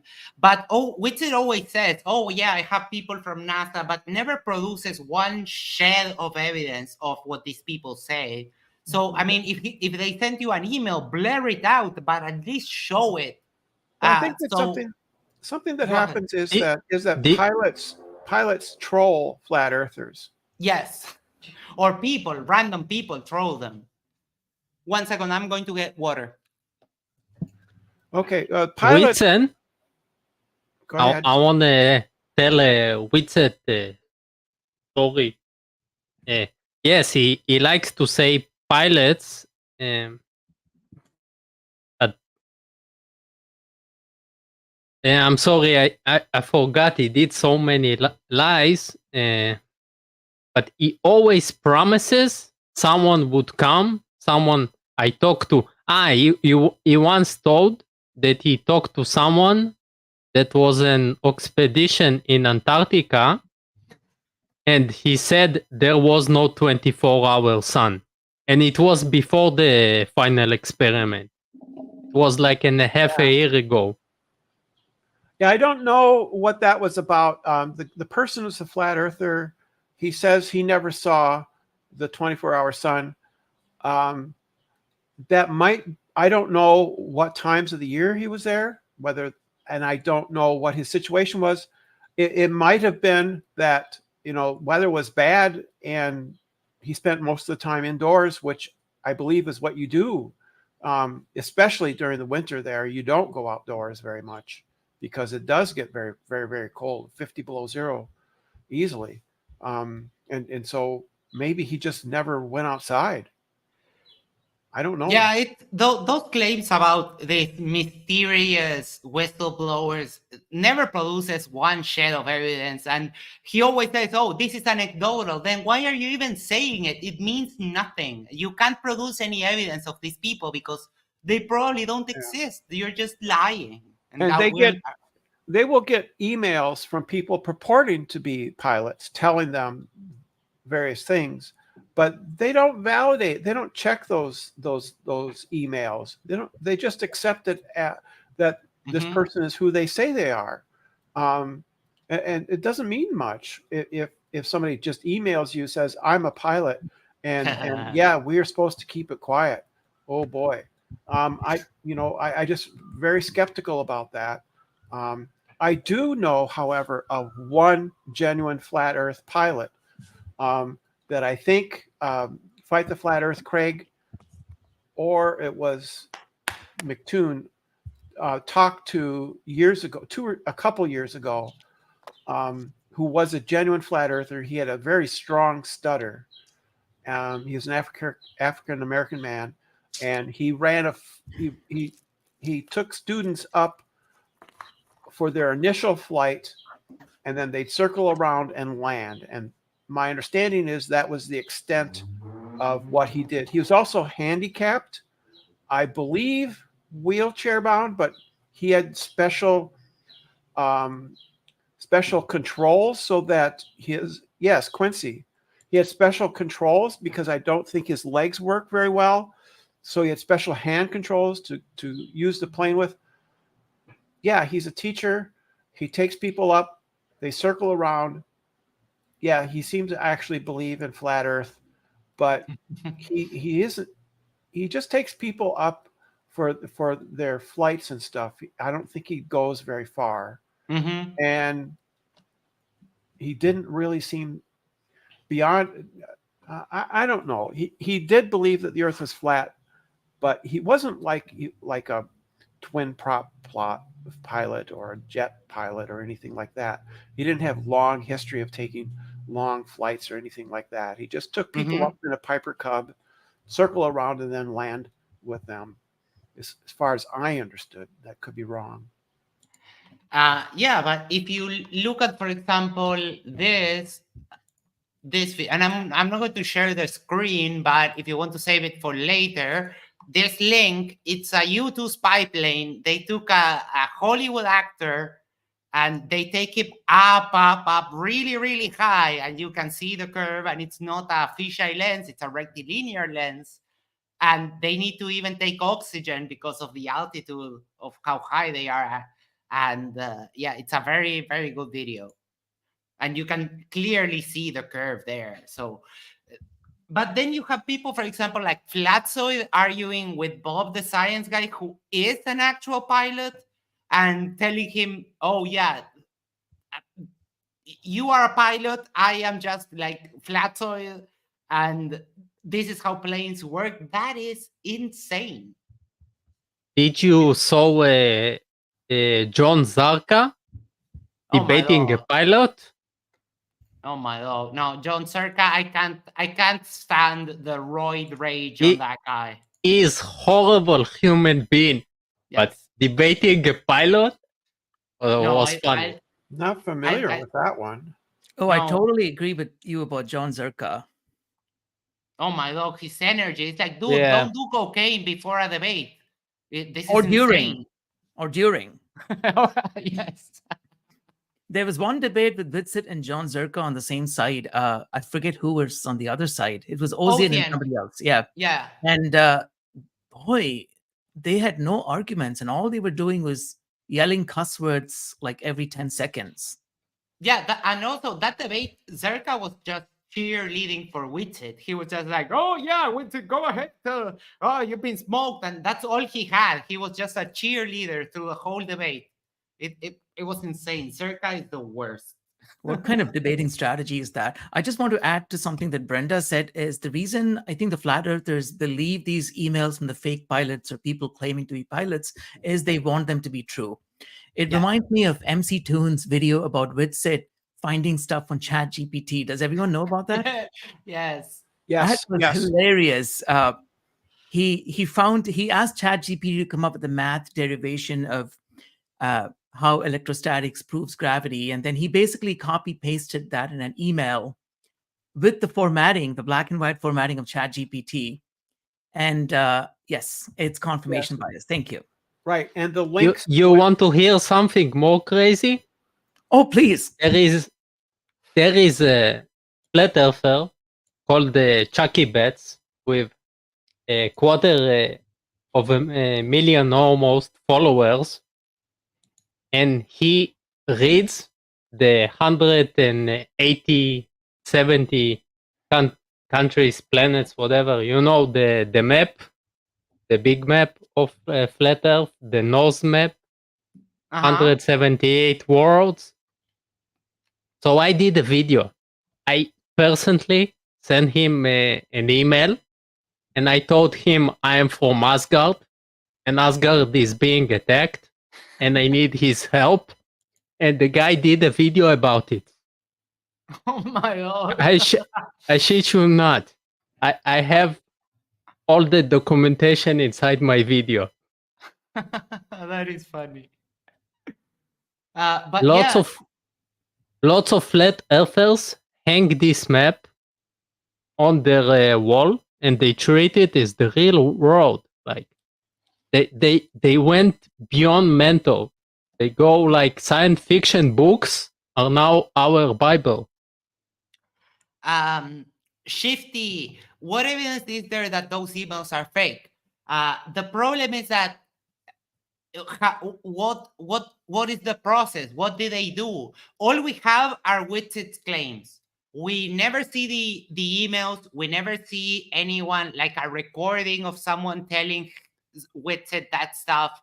All we have are witsit anecdotes. So how can we validate any of this? But let's assume for a moment that witsit receives an email from someone claiming to be a pilot. How on earth would witsit validate that? How can witsit know if someone claiming to be a pilot is an actual pilot? How would you do that? There's nowhere to check. So how can we believe these claims? And he keeps making up claims that he talks to people at NASA, Air Force pilots, airline pilots. He makes a bunch of claims, and we can't validate any of it. And what's more egregious is that he can't even validate any of it. Because I could send him an email tomorrow claiming that I am a higher up at NASA, and he would have no way of validating. So that's the problem, Shifty. It's not that they are fake, it's that we can't validate them either way. So they're meaningless. But he always goes, at least once every debate, he says, oh yeah, I have this, this, and that. It doesn't matter. It doesn't matter. And then, for example, when it comes to the claims of validating the Earth's movement, they're hanging on something that Einstein said over 100 years ago. Yeah, at the time of Einstein, there wasn't any optical experiment you could do to show the Earth's motion. Science has advanced a lot by then. Remember 15 degree per hour drift laser ring gyroscope? Well, Witsit also misquotes Einstein. He cuts off parts. And this was in that documentary that Veritas made. They show exactly how he does that. And that if you just read on further, it contradicts what he claims it says. So, and this happens with other flat earthers too. When they quote people, they will quote them out of context or clip out parts that refute their point that they're making. Yes. Or remember that it's time, it's like MC Toon. Go ahead. Sorry. No, go ahead. It's like MC Toon says, "You gonna lie to Flurf." Yes. There is no other way. Yeah.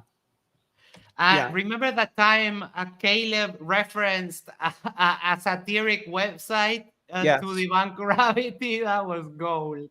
Yeah. So to segue off of what Earthly Skeptic was saying, I saw the whole. I watched the entire 8-hour Veritas documentary, and I kind of agree with his. If you get all the way through it, he draws some conclusions, and I kind of agree with those conclusions about flat earthers. That there's a number of reasons why people are flat earthers. There's a need for community. They have poor reason. They have tendency to conspiracy theories, and they're not well educated in science. And then they find this community of people, and it's very, very comforting to them, and so they have a strong incentive. Mm-hmm. Yes, Ashton says, and it wasn't that he knew a black person, it's that he had a black girlfriend. I saw that debate live, I laughed my ass off. Because Caleb is horrible. And a couple of, the last Ocean debate, I don't remember with who it was. I think it was the one with Shane. We were doing the pre-show, and Caleb came here puffing his chest and talking about Oz's twitches, and I sent him packing with like one sentence. And then I challenged Caleb to a debate, and he never replied. So Caleb goes in the list of people who are afraid to debate me. There's a bunch of flat earthers there. Oh, Caleb And is terrible. I mean, Caleb is horrible. He posts explicitly anti-Semitic and Nazi propaganda all the time. So Yes. Wait. I'll- Go ahead. Sorry. I like how he uses books to show any evidence of being smart. Yes, and the books weren't even creased. They weren't. He never opened them. That was hilarious. What? I remember that I'm too. not familiar with this. What? Yeah, on that same debate, he brought up a stack of books and say, "Look, I have these books of physics and stuff," and Okay. they weren't even creased. They weren't like they were brand new. They weren't even opened. It was hilarious, and everyone in the side chat went like nuts over that. But hold on, I wanted to address this. Lloyd's of London has been sending a bunch of messages, and now he sent this, the Devil's Telescope. A telescope is just a tube with lenses. How can it be? How can it be a devil thing? Or how can it be remotely fake? Because I've heard flat earthers say, oh no, I don't trust telescopes. But a telescope is just a tube with lenses. How can you not trust it? You can point a telescope and it's basically just a pair of binoculars. So you trust binoculars? If you trust binoculars, you trust telescopes. I wear glasses. If I don't wear my glasses, the world is a blurry mess.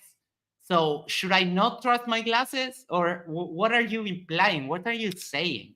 This reminds me of like the Water Boy's mom, where she's like, "It's the devil. Everything's the devil." Yes, but everything that doesn't agree with them, like they're saying that Will Duffy, who is a pastor, by the way, mind you, he's a pastor, but he hangs out with demons and stuff. Like, okay, sure. And I don't know, if you don't trust telescopes, do you trust microscopes? I mean, have you ever seen water, or have you ever seen stuff under a microscope? Have you ever seen your own blood, or go to a pond, take a sample of water and put it under the microscope? Is that also devilish? Those are demons. Those are demons, Max. Yes. They're little micro demons, minions. I have one of those ones where you put the dead bug and then you can look at the legs and examine it. Yeah. There's a YouTube channel called Microcosmos that deals a lot with microscopic plants and animals and stuff, and it's fascinating. Yes. It's like a drop of water it's like a fucking jungle. Yes. I mean, there's like predators and everything. It's just it's amazing. Your own blood, you can pinch your finger, put it under a microscope, and it's like there's so much stuff in there. It's amazing. So do you not trust that too? Well, you have to have a powerful one too to be able to see that, though. You can't just have a crappy I better one. not be seeing too much stuff in my blood. I don't know. Just I'd rather not have a whole bunch of stuff inside that. No, but even just like the red blood cells and stuff, it's a truly amazing thing. And in my high school, I volunteered my finger to prick it and take a sample and put it under the microscope, and it was mind-boggling to see that with that, like a good microscope. Oh, fun. The truth is the opposite of what they tell you. If they tell you you have rights, you don't. Who's they? They Incorporated. They Inc. Yeah, yes. Who's they? The devil. Is it the Jews? Is it the Jesuits? The Masons? Is it the Rockefellers? The Cabals? Who is it? Let us know, please. If you know who they is, please let us know. Max, please don't copy my questions. They LLC.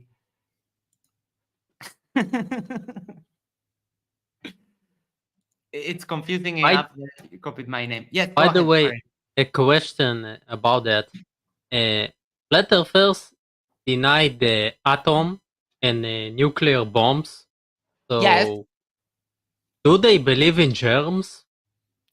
No, that's just a theory, bro.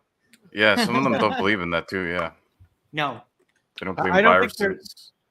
yeah, there's not too many of them that believe. I'm not sure, but I don't think any of them believe in, because you have to really have these conspiracy theories all over the place. They deny that viruses and the germ theory exist. They deny all kinds of stuff. Yeah, they So say it's not good to Whitson, go to the doctor too. Oh yeah, Yeah. remember Whitson that? doesn't wash his hands? Oh, I bet he does. Yeah. They're never consistent in these things. I'm sure that, and I'm sure that he would go to the doctor if he's sick. He just, Yeah, they do go do that. They just lie about it. Yeah. although I don't know, maybe, but I would. I I would worry remember about their kids. remember that debate with Dustin Nemos and what's his name? The guy that yells. He debated MC2 a bunch of times. He debated OCN2, black guy who screams a lot. Oh Ross? yes, Ross. Ross, yes, Yes. On that debate, Pull it up. they Pull it said up. they don't go to the doctor or they don't go to not even the dentist. They don't do anything. So Yeah, that's that's not rough. good. That's that. I don't know about not going to the dentist. That's kind of. Sooner Well, or later, you're good. Sooner or later, you're gonna go to the dentist, whether you Yeah. want to or not. You're gonna go, because trust me on that. I mean, if you want that your teeth to stay in your mouth, at least. well, maybe not. Maybe not. Then I don't know. And now that Billy mentioned it, I do have to say it. Pull it up! I stole that because every time someone says something about evidence, and I didn't do it on on the debate with evidence of God because I forgot.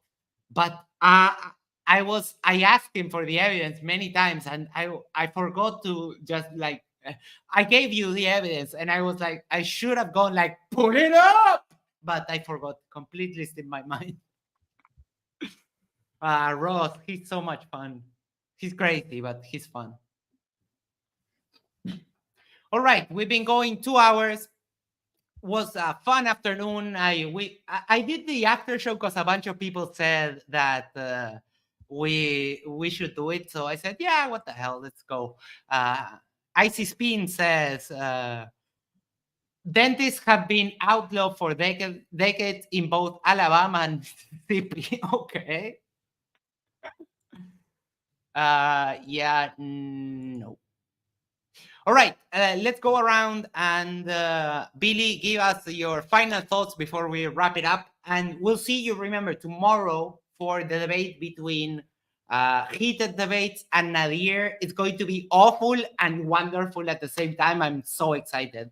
Go ahead, Billy. Final thoughts. Well, I can't really take Witsit seriously when he speculates about the stuff he does, especially when he talks about the ice wall and the hidden lands, because then you might as well just say it's Hollow Earth too. Like there's people hiding, not necessarily that like it's actually Hollow Earth, but there's people inside the Earth hiding there too. I could just say that, and when he says that someone is strawmanning the flat Earth, how can you strawman something that's based off speculation and unfalsifiable claims? Like, not you can't strawman something like that. So I can just say what I want about the flat Earth, and I don't have to actually make any sense because they don't actually have a clear model that they want to use because they want to make it unfalsifiable. That's their only way that they can be untouchable. And Witsit definitely has to have that, or else he won't be able to make money, even though he says he doesn't make any money, which was pathetic that he actually lies about that too. Says he doesn't make any money. We clearly see him making money, and he says he has had some job offer that was 6 figures, and he denied it just so he could continue his grift. I don't know. But Yep. I'm not gonna. I've been ripping on him enough. But yeah, I don't like him because, and also I got server muted too on that Earth Awakenings. I have to ask a mod to get unmuted because I called him thing and I told him to shut up. Even though they troll Globers all the time. Oh, yeah. Anytime a flat earther trolls a Glober, they don't care. But as soon as a Glober even says something, they get all pissy. Oh, wait, hold on. Ether, you know that there's a link right there that anyone can join. Witsit and all the gang have been here in this stage, but at one point when they saw that the after shows were good, they just now go to their own little channels, they do their after shows, they pat each other on the back, they claim victory, and they don't want to continue the debate. So don't tell me that this is an echo chamber, because it's not, because you have the link right there and you could be in here talking with us and you choose not to. So don't come and say this is an echo chamber, because it's not. We are very respectful. We have people from all walks of life coming here. We have heated debates, but it's always respectful. We have Christians, we have atheists, we have Muslims, we have people from other kinds of world views come here and talk to us all the time. So don't tell me this is an echo chamber. The one that doesn't want to join, it's you. So it's not our fault. The link is right there. You can join anytime and talk to any of us. So good luck, but it's not what you're saying. Brenda, final thoughts before we wrap it up. This would be a debate that I would actually recommend to people. I thought it was well done. On both sides, to be perfectly honest. I thought Dave was less of his aggressive self, and Witsit was less of his babbling word salad self. Not a great deal accomplished, but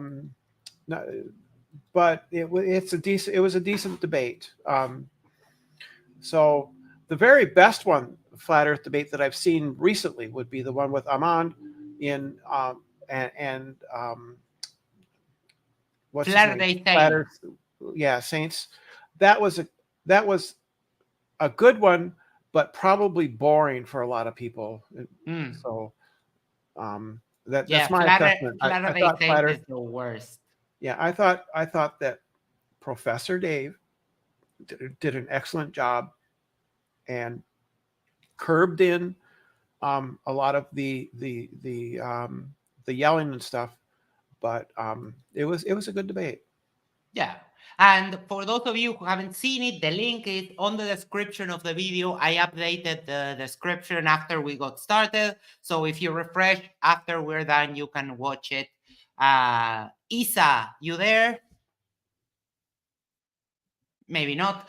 Misinformation agents, final thoughts before we wrap it up. Thank you for being here first time. So you're more than welcome to join us anytime that you want. Go ahead and give us your final thoughts before we're on our way. Dave came very prepared. Clearly, he made remarks from different debates. Witsit came as always, and it was nice. But I don't get the point of repeating stuff against Vincent, because he's gonna deny them anyway. He's gonna protect his grift. And that's it. I quite agree with everyone. All right. Thank you so much. And remember, you're welcome anytime. Thank you for your first join. And Earthly Skeptic, also first time here. I saw you the other day on MC Toon's stream. You did amazing. And you're also more than welcome to join us anytime that you want.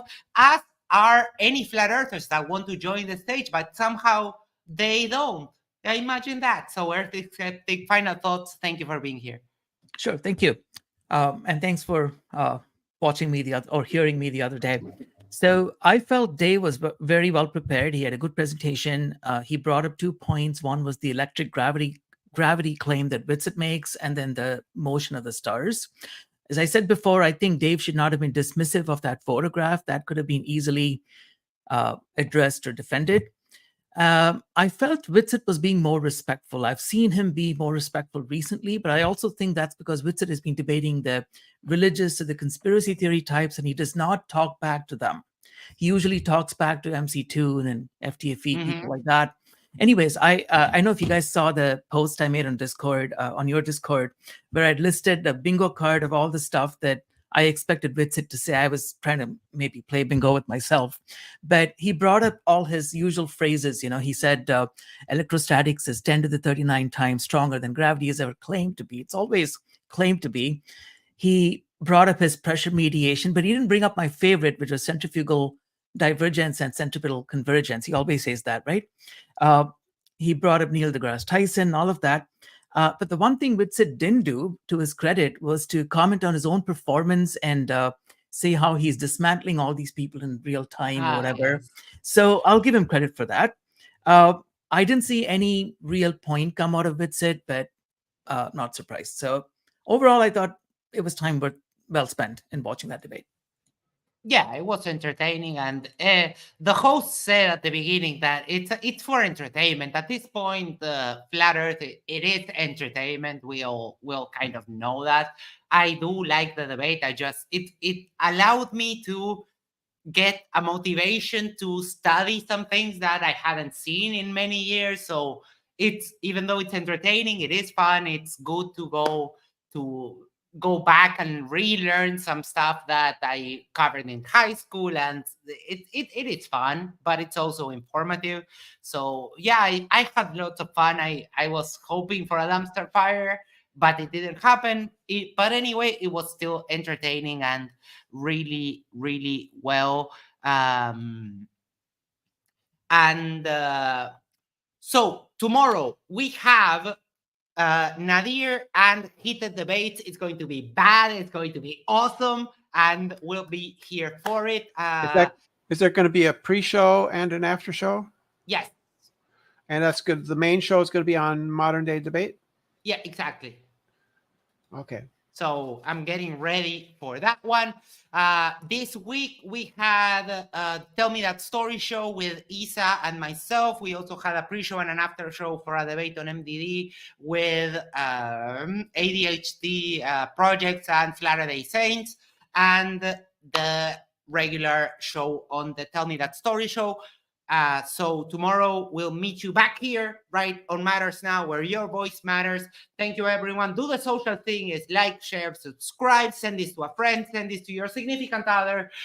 Go to the corner of your house and yell, "Subscribe to Matters Now!" And that way you can share the love of this channel. Thank you, everyone, for being here. We'll catch you back tomorrow.